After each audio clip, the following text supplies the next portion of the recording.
Your life as the wife of a Mexican cartel boss. The diamond on your finger weighs 3 carats.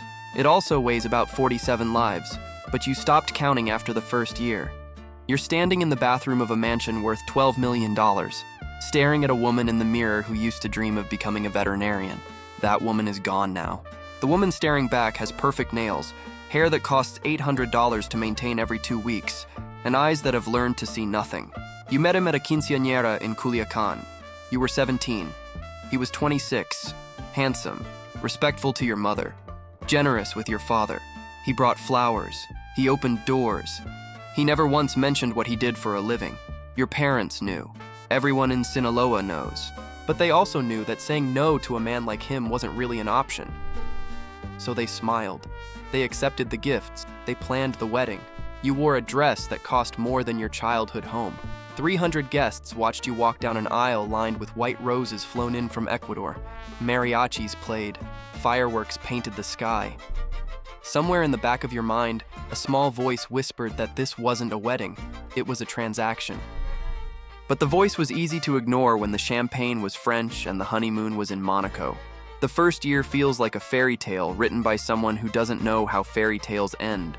You live in a compound outside Guadalajara. 10 acres of manicured gardens, a pool shaped like a guitar, a stable with horses you're afraid to ride because leaving the property requires permission. The staff calls you Señora. 23 people work in the house. Gardeners, cooks, maids, drivers. Also 6 men who don't have job titles but carry Glock 19s under their jackets and watch your every move. They're not there to protect you.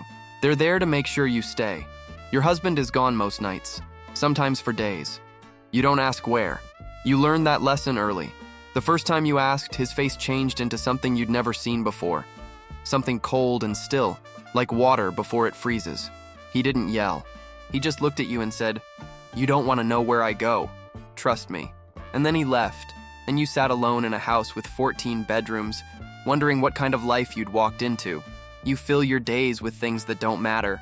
Shopping trips to Mexico City with 3 bodyguards trailing your car, lunches with other wives who understand the rules, spa appointments, salon visits, charity galas where you smile and pose and pretend that the money funding the children's hospital didn't come from somewhere dark. The other wives teach you the unspoken code. Never ask about business. Never mention names you overhear. Never cry in public. Never ever, under any circumstances, talk to the police. One wife, Maria Elena, pulls you aside at a party. She's been in this life for 15 years. Her husband runs operations in Tamaulipas. She grips your wrist with manicured fingers and says, "The ones who survive are the ones who learn to be furniture. Pretty, quiet, useful, invisible when necessary." She pauses. "The ones who don't survive are the ones who forget their place." You don't ask what she means by survive. You're afraid you already know. Your husband gives you an allowance of $50,000 a month, cash. Crisp bills in a white envelope left on your nightstand like room service. You can buy anything you want except freedom. You can go anywhere you want except away.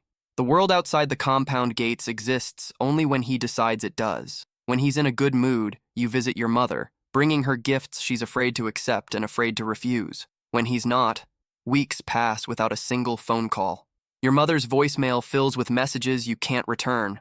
The phone calls themselves are monitored. Every text message, every email, every conversation. The head of security, a man named Rogelio who never smiles, once handed you back your phone after you'd left it on a table. "Be careful what you say to your sister," he said. "She asks too many questions." The next week, your sister stopped asking questions. You don't know what they said to her. You never asked. You just noticed that her voice sounds different now. Smaller. Afraid. Your first pregnancy changes everything and nothing. You're carrying a boy. Your husband is ecstatic. He showers you with gifts. A nursery that costs $200,000, a pediatrician on retainer, a security detail specifically for the baby that doesn't exist yet. You realize, slowly, that this child isn't just your son. He's an heir, a continuation of something you never wanted to be part of. You give birth in a private clinic staffed by doctors who ask no questions and are paid enough to forget your face. Your son has his father's eyes. You hold him in the delivery room, and for a moment, the world shrinks to just the two of you. His tiny fingers, his perfect face. You make a silent promise to protect him from everything. Then your husband walks in with a gold bracelet engraved with your son's name, and you realize you can't even protect him from his own father. The boy grows up calling bodyguards uncle. He thinks it's normal that 6 armed men follow him to kindergarten. He doesn't understand why other children's houses don't have walls topped with broken glass and cameras that watch every angle. You try to give him something resembling a normal childhood. Birthday parties, soccer games, trips to the beach. But normal is a foreign language in this world. When he's 4, you overhear him playing with toy soldiers. He's making them hurt each other, narrating in the soft voice of a child. And this one didn't pay, so now he has to go away forever. Your blood runs cold. You don't know where he learned this. You don't want to know. You just pull him close and hold him until he squirms away, confused by the tears on your cheeks. The other wives start disappearing. Not all at once. Gradually. Maria Elena stops coming to lunches. You hear whispers that her husband was arrested during a raid in Nuevo Laredo.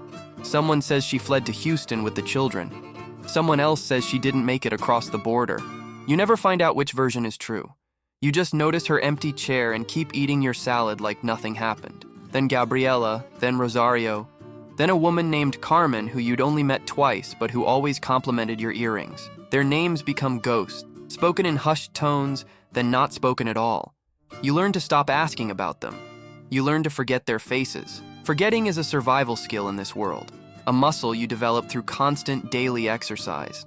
Your husband comes home one night with blood on his shirt, not a lot, just a spray pattern across the collar like someone sneezed red paint. He walks past you without a word, goes to the bathroom, and burns the shirt in the sink. You watch the fabric curl and blacken. You don't ask. You never ask.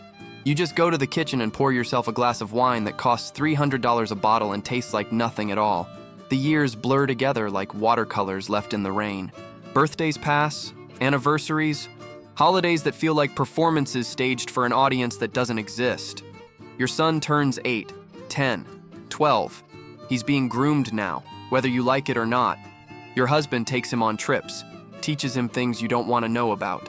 The boy starts coming home with a hardness in his eyes that wasn't there before. He stops hugging you. He starts calling you mother instead of mama. The distance grows like scar tissue. Slowly, then all at once.